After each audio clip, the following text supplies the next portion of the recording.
The past perfect refers to time up to a point in the past, right? It means past perfect tense is the tense in which we talk about an action which is started in the at some point in the past and it ended up at some other point in the past.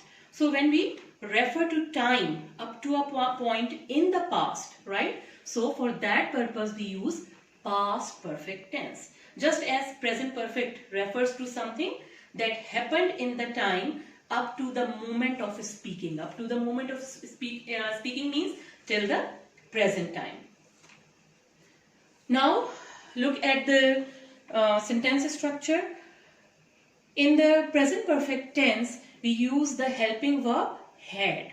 So the same form of verb goes for all the persons, right? There is the same rule which we apply for the form of the verb, the same form of the verb for all the persons in past perfect tense. So we use the helping verb had with past participle form of the verb. So I had worked, we had worked, you had worked, he had worked, she had worked, it had worked, they had worked.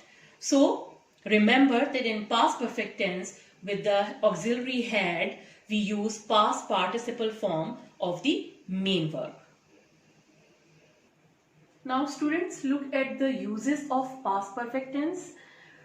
First heading is earlier and later actions. It's one of the very important uses of past perfect tense. So understand it with focus and attention that when two actions happen one after another in the past time, so we express them using past perfect tense. Let me give you one example first, then we'll go into the detail. When I reached school, the bell had rung. I repeat, when I reached school, the bell had rung. So there are two actions, right? And both are in the past. So when I reach school, so I might reach school around 8:10 a.m. and the bell had rung around 8 o'clock, 8 a.m. So which action happened earlier? Yes, correct. The bell had rung earlier. And what happened later on? As I was late, so I reached school around 8:10 a.m. So that was the later action. So as per rule, remember that when two actions happen one after another in the past, so for the earlier action, we always use past perfect tense, and for the later actions, we always use simple past tense, right? Now the second use, time up to then. Here again, listen to it carefully. I'm not saying time up to now. I'm saying time up to then. What does it mean? We often use the past perfect tense to refer to situations which have changed. And when we use the past perfect tense to refer to time up to a point in the past, just as present perfect refers to time up to the present. And past perfect tense refers to time up to then means that, as I said earlier, that any action started at some point in the past and when it ended at somewhere else again in the past. So for those actions we use past perfect tense. For example, I had seen all of Harry Potter's movies by the time I was 20. So it means that I had started watching the movies somewhere in the past, and till I turned 20, I had watched all the parts of Harry Potter. So again, I'm talking about a time up to then means then when I turned 20. So both actions happened in the past. The next use is talking about changed states. So we often use the past perfect to refer to situations which have changed, right? The situations which have changed. For example, I had planned to go to the beach, but look at the rain. So what does it mean? It means I have now changed my mind. Why? Because I had planned earlier to go to the beach, but because of the rain I have changed my mind and now I am not going to the beach. So when you talk about something about a changed state, we use past perfect tense.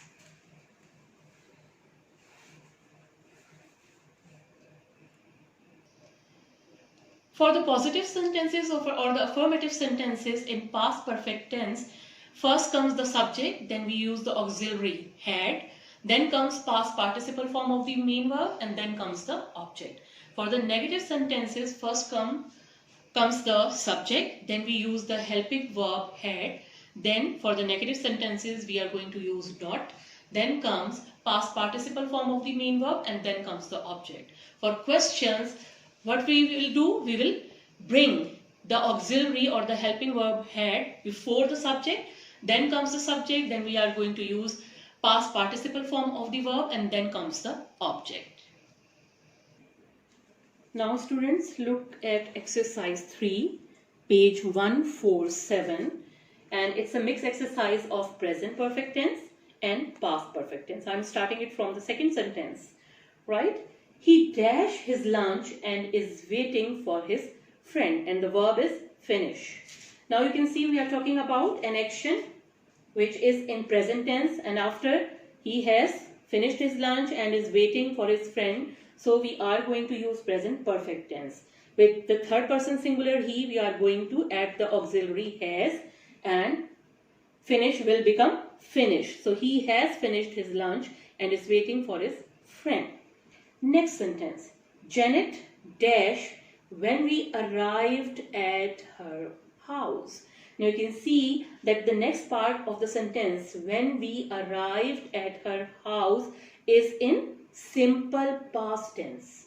So it means we are supposed to use past perfect tense in the first part of the sentence to complete it.